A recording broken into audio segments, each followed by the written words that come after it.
They're supposed to be celebrating 25 years of addressing serious environmental damage.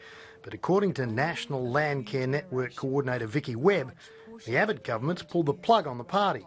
It's a bit disappointing in our 25th year that we find that we're actually almost going backwards rather than forwards. We were expecting a cut, but nearly 30% was a bit more than what we were anticipating.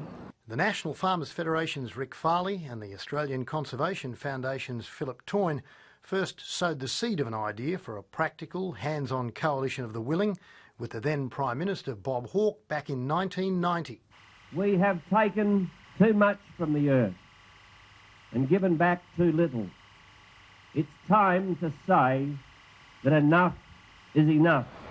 Seemingly the coalition believes enough's enough too. It's shifted almost $500 million from the Landcare budget to fund the Green Army, which will pay up to 15,000 young people an allowance for 6 months to undertake much the same sort of work now undertaken by volunteers.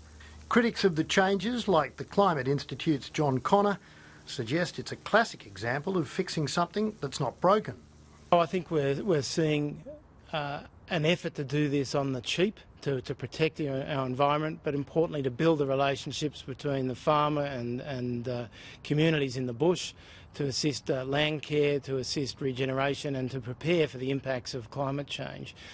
So cutting Landcare just for a Green Army, cutting some of these major agencies, cutting these major research centres, is not clever in our view to prepare Australia and to prepare the bush for the future. Vicky Webb says just how the Green Army will team up with her band of Landcare volunteers is a somewhat vague concept, and she fears for the future of balancing production and protection down on the farm.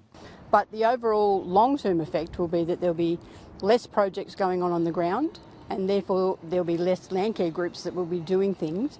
It could ultimately affect Landcare participation as well. Volunteers get involved in things because it's moving forward, because they can contribute.